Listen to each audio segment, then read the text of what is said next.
आज श्रीमद् भगवत गीता के छठे अध्याय के श्लोक नंबर 27, 28, 29, 30, 31 एवं 32 का अध्ययन करेंगे और इसमें दिए हुए ज्ञान और सुविचार को अपने जीवन में उतारने की कोशिश करेंगे। तो देखते हैं 27वें श्लोक में क्या दिया हुआ है। चित्त को सब ओर से हटाकर एक परमात्मा में ही स्थिर करने से क्या होगा, इस पर कहते हैं प्रशांत मन सम ही एनम योगिनम सुखम उत्तमम उपैति शांत रज सम ब्रह्मभूतम अकल्पसम। अर्थात क्योंकि जिसका मन भली प्रकार शांत है, जो पाप से रहित है और जिसका रजोगुण शांत हो गया है, ऐसे इस सच्चिदानंद घन ब्रह्म के साथ एक ही भाव हुए योगी को उत्तम आनंद प्राप्त होता है। यहाँ प्रशांतम नशम पद किसका वाचक है? विवेक और वैराग्य के प्रभाव से विषय चिंतन छोड़कर और चंचलता तथा विक्षेप से रहित होकर जिसका चित्त सर्वथा स्थिर और सुप्रसन्न हो गया है तथा इसके फलस्वरूप जिसकी परमात्मा के स्वरूप में अचल स्थिति हो गई है, ऐसे योगी को प्रशांत मनः कहते हैं। आगे जानते हैं अकल्पसम का क्या अर्थ है। मनुष्य को अधोगति में ले जाने वाले जो तमोगुण और तमोगुण के कार्य रूप प्रमाद, आलस्य, अति निद्रा, मोह, दुर्गुण, दुराचार आदि जितने भी मल रूपी दोष हैं, सभी का समावेश कल्मश शब्द में कर लेना चाहिए। इस कल्मश अर्थात पाप से जो सर्वथा रहित है वही कल्मश है। आगे जानते हैं यहाँ अकल्मषम पद का अर्थ यदि पाप कर्म और सकाम पुण्य कर्म दोनों से रहित माने तो क्या हानि है। सकाम पुण्य कर्मों का अभाव शांत रजसम पद में आ जाता है, इसलिए अकल्मषम पद से केवल पाप कर्म का अभाव मानना चाहिए। आगे जानते हैं शांत रजसम पद किसका वाचक है। आसक्ति, स्पृहा, कामना, लोभ, तृष्णा और सकाम कर्म इन सब की रजोगुण से ही उत्पत्ति होती है और यही रजोगुण को बढ़ाते भी हैं। अतएव जो पुरुष इन सब से रहित हैं उसी का वाचक शांत रजसम पद है। चंचलता रूप विक्षेप भी रजोगुण का ही कार्य है, परंतु उसका वर्णन प्रशांत मन सम में आ गया है, इससे यहाँ पुनः नहीं बतलाया गया। आगे जानते हैं ब्रह्मभूतम का क्या अर्थ है। मैं देह नहीं सच्चिदानंद घन ब्रह्म हूँ। इस प्रकार अभ्यास करते करते साधक की सच्चिदानंद घन परमात्मा में दृढ़ स्थिति हो जाती है। इस प्रकार अभिन्न भाव से ब्रह्म में स्थित पुरुष को ब्रह्मभूत कहते हैं। आगे जानते हैं यह ब्रह्मभूतम पद साधक का वाचक है या सिद्ध पुरुष का। ब्रह्मभूतम पद उच्च श्रेणी के अभेद मार्गीय साधक का वाचक है। ऐसे साधक के रजोगुण और तमोगुण तो शांत हो गए हैं, परंतु वह गुणों से सर्वथा अतीत नहीं हो गया है। वह अपनी दृष्टि से तो ब्रह्म के स्वरूप में ही स्थित है, परंतु वस्तुतः ब्रह्म को प्राप्त नहीं है। इस प्रकार ब्रह्म के स्वरूप में दृढ़ स्थिति को हो जाने पर शीघ्र ही तत्व ज्ञान के द्वारा ब्रह्म की प्राप्ति हो जाती है। इसी कारण अगले श्लोक में इस स्थिति का फल आत्यांतिक सुख की प्राप्ति बतलाया गया है। यह आत्यांतिक सुख की प्राप्ति ही ब्रह्म की प्राप्ति है। 5वें अध्याय के 24वें श्लोक में भी इसी अर्थ में ब्रह्मभूतः पद आया है और वहाँ उसका फल निर्वाह ब्रह्म की प्राप्ति बतलाया गया है। 18वें अध्याय के 54वें श्लोक में भी ब्रह्मभूत पुरुष को पराभक्ति की प्राप्ति बतलाकर उसके अनंतर परमात्मा की प्राप्ति बतलाई गई है। अतएव यहाँ ब्रह्मभूतम पद सिद्ध पुरुष का वाचक नहीं है। आगे जानते हैं उत्तम सुख की प्राप्ति से क्या अभिप्राय है। तमोगुण और रजोगुण से अतीत शुद्ध सत्व में स्थित साधक के नित्य विज्ञान आनंद घन परमात्मा के ध्यान में अभिन्न भाव से स्थिर हो जाने पर उसे जो ध्यान जनित सात्विक आनंद मिलता है, उसी को यहाँ उत्तम सुख कहा गया है। 5वें अध्याय के 21वें के पूर्वार्ध में जिसे सुख कहा गया है तथा 24वें श्लोक में जिसे अंतः सुख कहा गया है, उसी का पर्यायवाची शब्द यहाँ उत्तम सुख है। अब आगे देखते हैं 28वें श्लोक में क्या दिया हुआ है। परमात्मा का अभेद रूप से ध्यान करने वाले ब्रह्मभूत योगी की स्थिति बतलाकर अब उसका फल बतलाते हैं। युजन एवं सदा आत्मानं योगी विगत कलमशः सुखेन ब्रह्म संस्पर्शमम अत्यंतम सुखम अश्नुते। अर्थात वह पाप रहित योगी इस प्रकार निरंतर आत्मा को परमात्मा में लगाता हुआ सुखपूर्वक पर ब्रह्म परमात्मा की प्राप्ति रूप अनंत आनंद का अनुभव करता है। यहाँ विगत कलमशः विशेषण के साथ यहाँ योगी शब्द किसका वाचक है? पिछले श्लोक में अकलमशम का जो अर्थ किया गया है वही अर्थ विगत कलमशः का है। ऐसा पाप रहित उच्च श्रेणी का साधक जो अभेद भाव से परमात्मा के स्वरूप का ध्यान करता है उसी को यहाँ योगी बतलाया गया है। आगे जानते हैं इस प्रकार आत्मा को निरंतर परमात्मा में लगाने का क्या भाव है। पहले 25वें श्लोक में बताई हुई रीति से दृश्य के चिंतन से रहित होकर दृढ़ निश्चय के साथ साधक का निरंतर अभेद रूप से परमात्मा में स्थिति हो जाना अर्थात ब्रह्म रूप बना रहना ही उपर्युक्त प्रकार से आत्मा को परमात्मा में लगाना है। आगे जानते हैं 12वें अध्याय के 5वें श्लोक में तो परमात्मा की प्राप्ति रूप निर्गुण विषयक गति का दुख पूर्वक प्राप्त होना बतलाया गया है और यहाँ ऐसा कहा गया है कि अव्यक्त परब्रह्म की प्राप्ति सुखपूर्वक हो जाती है। इसमें क्या कारण है? जिसको मैं देह हूँ ऐसा देहाभिमान है उसको अव्यक्त विषयक गति का प्राप्त होना सचमुच अत्यंत कठिन है। 12वें अध्याय में देहवधि शब्द से देहाभिमानी को लक्ष्य करके ही वैसा कहा गया है, परंतु यहाँ के साधक के लिए पूर्व श्लोक में ब्रह्मभूत होने की बात कहकर भगवान ने स्पष्ट कर दिया है कि जब सांख्य योग का साधक देहाभिमान से रहित होकर ब्रह्म में स्थित हो जाता है, जब साधक में देहाभिमान नहीं रहता, उसकी ब्रह्म के स्वरूप में अभेद रूप से स्थिति हो जाती है, तब उसको ब्रह्म की प्राप्ति सुखपूर्वक होती ही है। अतएव अधिकारी भेद से दोनों ही स्थलों का कथन सर्वथा उचित है। आगे जानते हैं पर ब्रह्म परमात्मा की प्राप्ति रूप अनंत आनंद का अनुभव करता है। इस कथन का क्या अभिप्राय है?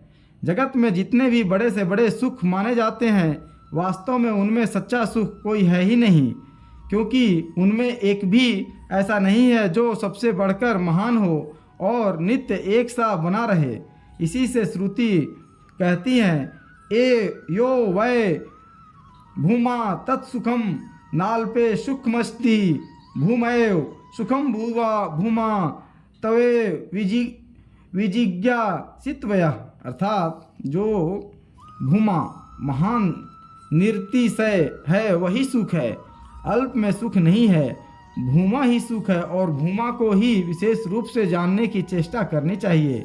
अल्प और भूमा क्या है इसको बतलाती हुई श्रुति फिर कहती हैं यत्र नान्य तप यस्यति नान्य श्रृणोति नान्य द्विजानाति स भूमात् यत्रान्य यत्पश्यन्ति अन्य श्रृणो तेन्य द्विजानाति तद अल्पम यो वै भूमा तद मृतमथ यद अल्पम तन मयंतम।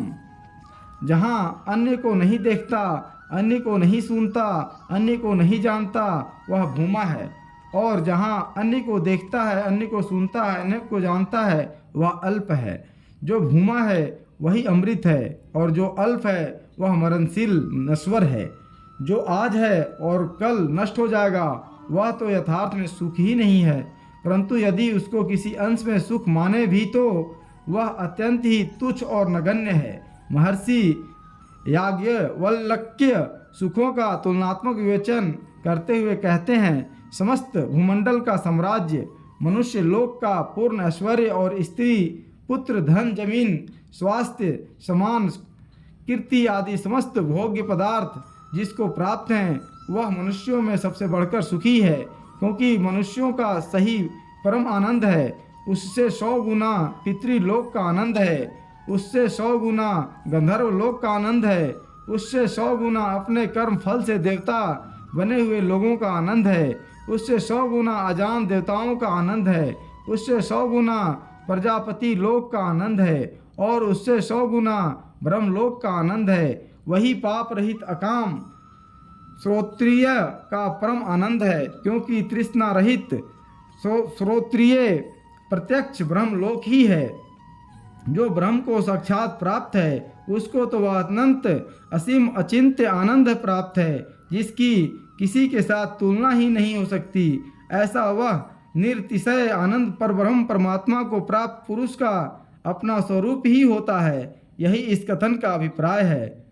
इसी अनंत आनंदमय आनंद को 21वें श्लोक में आत्यंतिक सुख और 5वें अध्याय के 21वें श्लोक में अक्षय सुख बतलाया गया है। अब आगे देखते हैं 29वें श्लोक में क्या दिया हुआ है। इस प्रकार अभेद भाव से साधन करने वाले सांख्य योगी के ध्यान का और उसके फल का वर्णन करके अब उस साधक के व्यवहार काल की स्थिति का वर्णन करते हैं। कहते हैं सर्वभूतस्थम आत्मानम सर्वभूतानि च आत्मनि इक्षते योग युक्तात्मा सर्वत्र समदर्शन। अर्थात सर्वव्यापी अनंत चेतन में एक ही भाव से स्थिति रूप योग से युक्त आत्मा वाला तथा सम्य संभाव से देखने वाला योगी आत्मा को संपूर्ण भूतों में स्थित और संपूर्ण भूतों को आत्मा में कल्पित देखता है। यहाँ योग युक्तात्मा पद किसका वाचक है? सचितानंद निर्गुण निराकार ब्रह्म में जिसकी अभिन्न भाव से स्थिति हो गई है, ऐसे ही ब्रह्मभूत योगी का वाचक यहाँ योग युक्तात्मा पद है। इसी का वर्णन 5वें अध्याय के 21वें श्लोक में ब्रह्म योग युक्तात्मा के नाम से तथा 5वें के 24वें, 6ठे के 27वें और 18वें के 54वें श्लोक में ब्रह्मभूत के नाम से हुआ है। आगे जानते हैं ऐसे योगी का सम्य संभाव से देखना क्या है। 5वें अध्याय के 18वें और इसी अध्याय के 32वें श्लोकों में ज्ञानी महात्मा के समदर्शन का वर्णन आया है। उसी प्रकार से यह योगी सबके साथ शास्त्र अनुकूल यथा योग सद्व्यवहार करता हुआ नित्य निरंतर सभी में अपने स्वरूप भूत एक ही अखंड चेतन आत्मा को देखता है। यही उसका सम्य संभाव से देखना है। आगे जानते हैं आत्मा को सब भूतों में स्थित और सब भूतों को आत्मा में कल्पित देखना क्या है। एक अद्वितीय सचितानंद घन परब्रह्म परमात्मा ही सत्य तत्व है। उनसे भिन्न यह संपूर्ण जगत कुछ भी नहीं है। इस रहस्य को भली भांति समझकर उनमें अभिन्न भाव से स्थित होकर जो स्वप्न के दृश्य वर्ग में स्वप्न दृष्टा पुरुष की भांति चराचर संपूर्ण प्राणियों में एक अद्वितीय आत्मा को ही अधिष्ठान रूप में परिपूर्ण देखना है, अर्थात एक अद्वितीय आत्मा ही इन सबके रूप में दिख रहा है। वास्तव में उनके सिवा अन्य कुछ है ही नहीं। इस बात को जो भली भांति अनुभव करना है, यही संपूर्ण भूतों में आत्मा को देखना है। इसी तरह जो समस्त चराचर प्राणियों को आत्मा में कल्पित देखना है, यानी जैसे स्वप्न से जगा हुआ मनुष्य स्वप्न के जगत को या नाना प्रकार की कल्पना करने वाला मनुष्य कल्पित दृश्यों को अपने ही संकल्प के आधार पर अपने में देखता है, वैसे ही देखना संपूर्ण भूतों को आत्मा में कल्पित देखना है। इसी भाव को स्पष्ट करने के लिए भगवान ने आत्मा के साथ सर्वभूत स्तंभ विशेषण देकर आत्मा को भूतों में स्थित देखने की बात कही, किंतु भूतों को आत्मा में स्थित देखने की बात न कहकर केवल देखने के लिए ही कहा।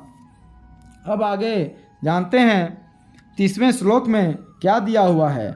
इस प्रकार सांख्य योग का साधन करने वाले योगी का और उसकी सर्वत्र समदर्शन रूप अंतिम स्थिति का वर्णन करने के बाद अब भक्ति योग का साधन करने वाले योगी की अंतिम स्थिति का और उसके सर्वत्र भगवत दर्शन का वर्णन करते हैं। कहते हैं यह माम पश्यति सर्वत्र सर्वं च मयि पश्यति तस्य अहम न प्रणश्यामि च मे न प्रणश्यति। अर्थात जो पुरुष संपूर्ण भूतों में सबके आत्मरूप मुझ वासुदेव को ही व्यापक देखता है और संपूर्ण भूतों को मुझ वासुदेव के अंतर्गत देखता है, उसके लिए मैं अदृश्य नहीं होता और वह मेरे लिए अदृश्य नहीं होता। यहाँ संपूर्ण भूतों में वासुदेव को और वासुदेव में संपूर्ण भूतों को देखना क्या है। जैसे बादल में आकाश और आकाश में बादल है, वैसे ही संपूर्ण भूतों में भगवान वासुदेव हैं और वासुदेव में संपूर्ण भूत है। इस प्रकार अनुभव करना ही ऐसा देखना है। आगे जानते हैं ऐसा देखना कार्य कारण की दृष्टि से है या व्याप्य व्यापक की अथवा आधे आधार की दृष्टि से। सभी दृष्टियों से ऐसा देखा जा सकता है, क्योंकि बादलों में आकाश की भांति भगवान वासुदेव ही इस संपूर्ण चराचर संसार के महाकारण हैं। वही सब में व्याप्त हैं और वही सबके एकमात्र आधार हैं। आगे जानते हैं, वे परमेश्वर आकाश की भांति संपूर्ण चराचर संसार के महाकारण कैसे हैं और सर्वव्यापी तथा सर्वाधार किस प्रकार हैं। आकाश आदिवायु वायोरग्नि अग्निरापः। इस श्रुति के अनुसार आकाश से वायु, वायु से तेज और तेज से जलरूप बादल की उत्पत्ति हुई। आकाश पंच महाभूतों में पहला और इन सब का कारण है। इसकी उत्पत्ति का मूल कारण परंपरा से प्रकृति है। प्रकृति ही परमेश्वर की अध्यक्षता में सबकी रचना करती है और वह प्रकृति परमेश्वर की एक शक्ति विशेष है, इसलिए यह परमेश्वर से भिन्न नहीं है। इस दृष्टि से संपूर्ण चराचर जगत उन्हीं से उत्पन्न होता है, अतएव वही इसके महाकारण हैं। भगवान ने स्वयं भी कहा है, अहम सर्वस्य प्रभवो मतः सर्वम प्रवर्तते। मैं सबको उत्पन्न करने वाला हूँ और मेरे सकाश से ही सब चेष्टा करते हैं। इसी प्रकार जैसे आकाश बादलों के सभी अंशों में सर्वथा परिपूर्ण व्याप्त हैं, वैसे ही परमेश्वर समस्त चराचर संसार में व्याप्त है। मया तत्मिदं सर्वम जगत व्यक्त मूर्तिना।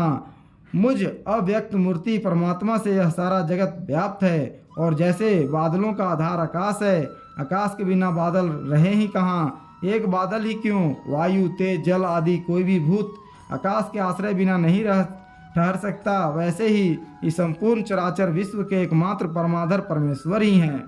अब आगे जानते हैं, समस्त जगत में भगवान के साकार रूप को और भगवान के साकार रूप में समस्त जगत को कैसे देखा जा सकता है।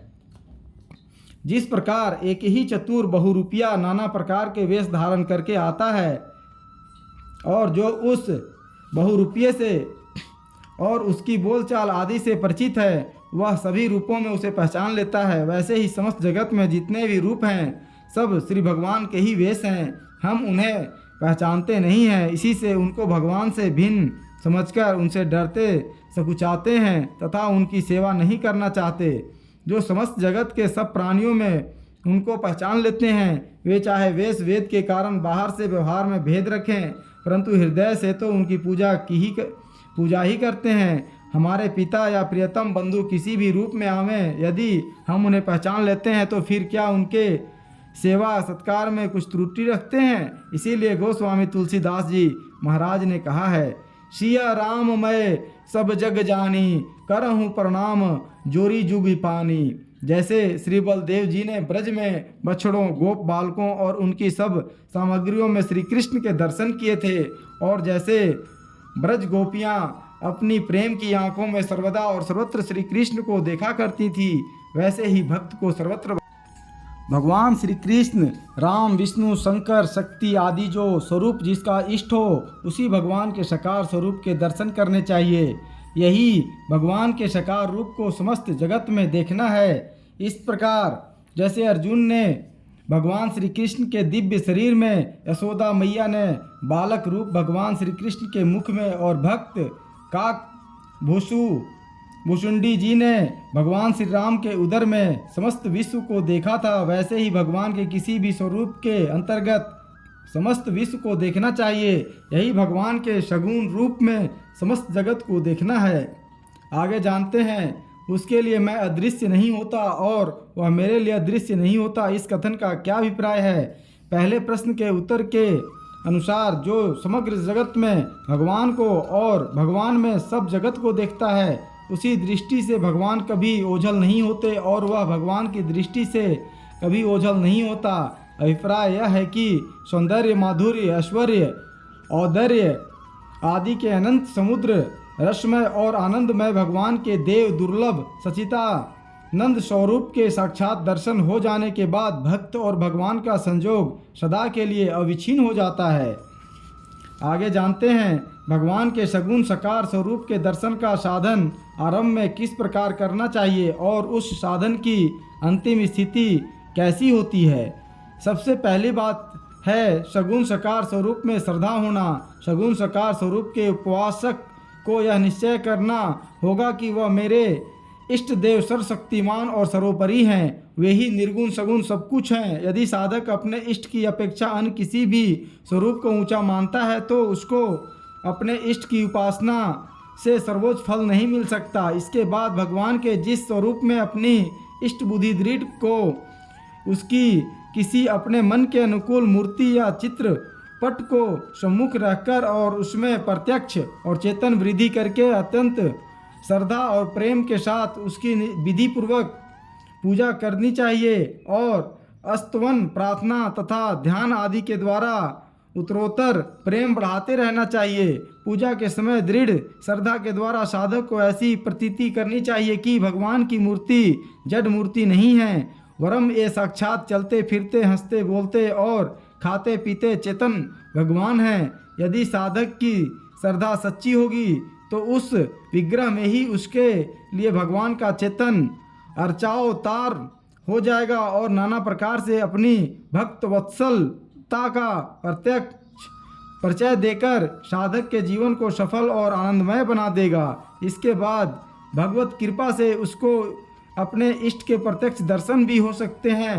दर्शन के लिए कोई निश्चित समय की अवधि नहीं है। साधक की उत्कंठा और भगवत कृपा पर निर्भरता जैसी और जिस परिणाम में होती है उसी के अनुसार शीघ्र या विलंब से उसे दर्शन हो सकते हैं। प्रत्यक्ष दर्शन होने के बाद भगवत कृपा से चाहे जब और चाहे जहाँ सर्वदा और सर्वत्र दर्शन भी हो सकते हैं। साक्षात भगवत दर्शन होने पर साधक की कैसी स्थिति होती है इसको तो वही जानता है जिसे दर्शन हुए हों, दूसरा कुछ भी नहीं बता सकता। साकार भगवान के दर्शन सर्वत्र हों इसके लिए जो साधन किए जाते हैं उसकी एक प्रणाली यह भी है कि जिस स्वरूप में अपना इष्ट भाव हो उसके विग्रह की या चित्रपट की उपयुक्त प्रकार से पूजा तो करनी ही चाहिए।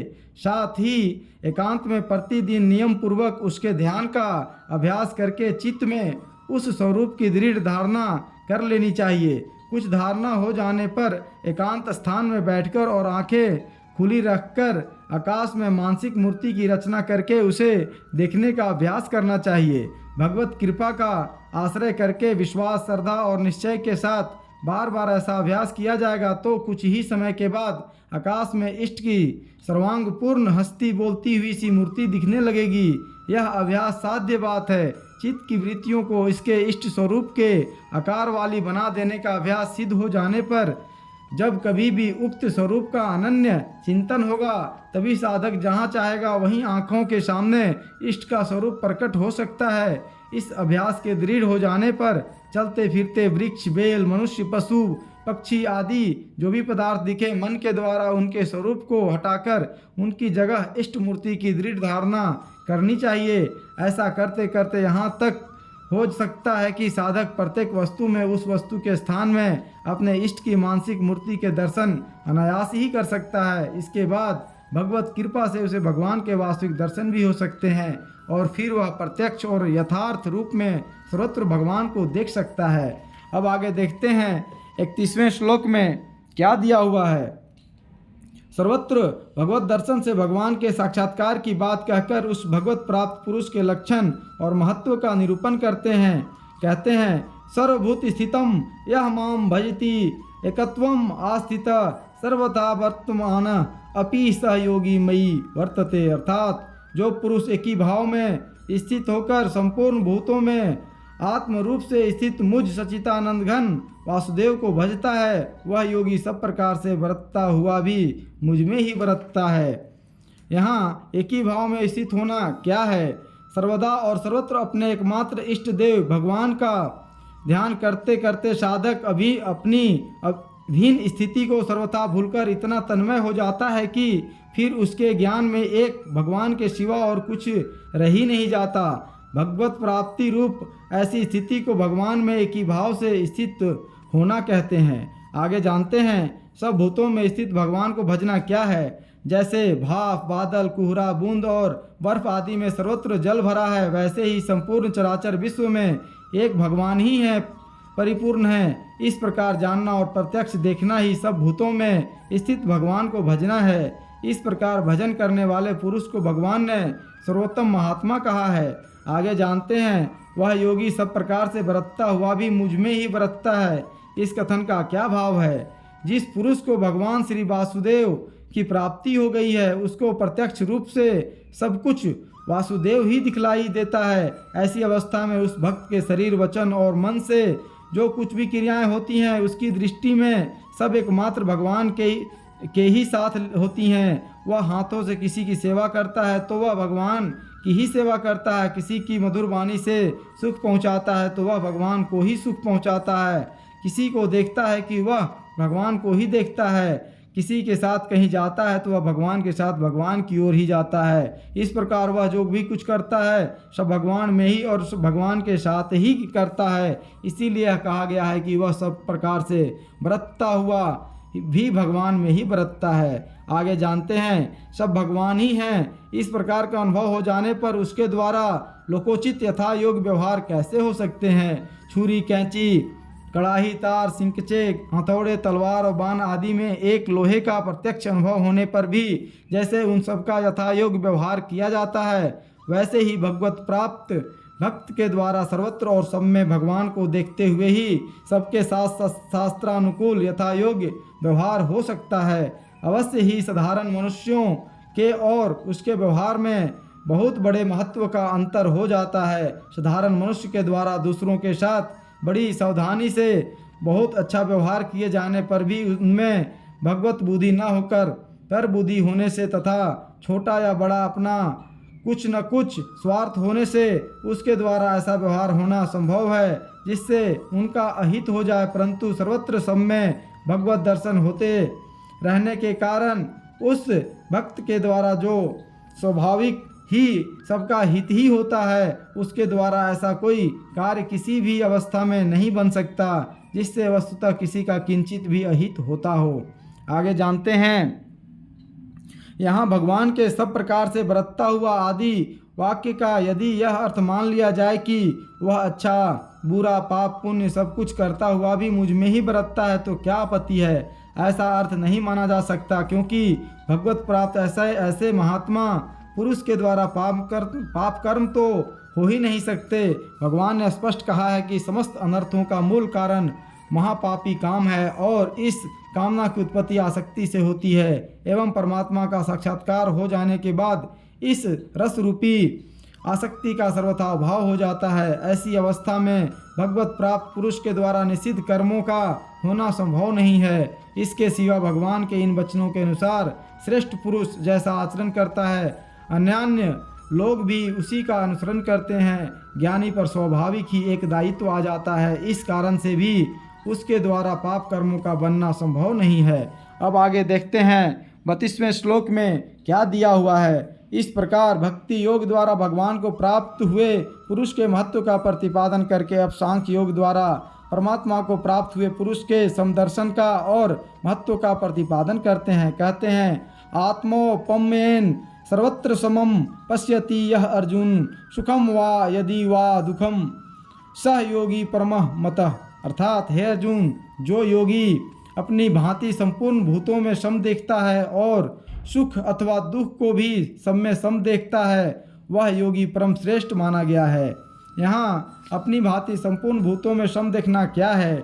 जैसे मनुष्य अपने सारे अंगों में अपने आत्मा को समभाव से देखता है, वैसे ही संपूर्ण चराचर संसार में अपने आप को समभाव से देखना अपनी भांति संपूर्ण भूतों में सम देखना है। आगे जानते हैं, चराचर संपूर्ण संसार में सुख दुख को अपनी भांति सम देखना क्या है? जिस प्रकार अपने सारे अंगों में आत्मभाव समान होने के कारण मनुष्य उनमें होने वाले सुख दुखों का समान भाव से देखता है, उसी प्रकार संपूर्ण चराचर संसार में आत्मभाव समान हो जाने के कारण जो उनमें प्रतीत होने वाले दुख सुख को समान भाव से देखना है, वही अपनी भांति सबके सुख दुख को सम देखना है। अभिप्राय यह है कि सर्वत्र आत्मदृष्टि हो जाने के कारण समस्त विराट विश्व उसका स्वरूप बन जाता है। जगत में उसके लिए दूसरा कुछ रहता ही नहीं। इसलिए जैसे मनुष्य अपने आप को कभी किसी प्रकार जरा भी दुख पहुंचाना नहीं चाहता तथा स्वाभाविक ही निरंतर सुख पाने के लिए ही अथक चेष्टा करता रहता है और ऐसा करके न वह कभी अपने पर अपने को कृपा करने वाला मानकर बदले में कृतज्ञता चाहता है, न कोई एहसान करता है और न अपने को कर्तव्य परायण समझकर अभिमान ही करता है। वह अपने सुख की चेष्टा इसलिए करता है कि उससे वैसा किए बिना रहा ही नहीं जाता, यह उसका सहज स्वभाव होता है। ठीक वैसे ही वह योगी समस्त विश्व को कभी किसी प्रकार किंचित भी दुख न पहुंचाकर सदा उसके सुख के लिए सहज स्वभाव से ही चेष्टा करता है। पाश्चात्य जगत में समस्त संसार के लोग अपने को परस्पर भाई समझने लगे। यह विश्व बंधुत्व का सिद्धांत बहुत ऊंचा माना जाता है और वस्तुतः यह ऊंचा है भी, किंतु भाई भाई में स्वार्थ की भिन्नता से किसी न किसी अंश में कलह होने की संभावना रहती ही है। पर जहाँ आत्मभाव है, यह भाव है कि वह मैं ही हूँ, वहाँ स्वार्थ भेद नहीं रह सकता और स्वार्थ भेद के नाश से परस्पर कलह की कोई आशंका नहीं रह सकती। गीता की शिक्षा को आज पाश्चात्य जगत के विद्वान भी इन्हीं सब सिद्धांतों के कारण सबसे ऊंची मानने लगे हैं। आगे जानते हैं, ऐसे परमात्म प्राप्त योगी महापुरुष समस्त चराचर जगत के सुख दुख का वास्तव में अनुभव होता है अथवा केवल प्रतीति मात्र होती है। न अनुभव ही कह सकते हैं और न प्रतीति ही। जब उसकी दृष्टि में एक सच्चिदानंद घन परमात्मा के सिवा दूसरी किसी वस्तु का अस्तित्व ही नहीं रह गया, तब दूसरा अनुभव तो किस बात का होता।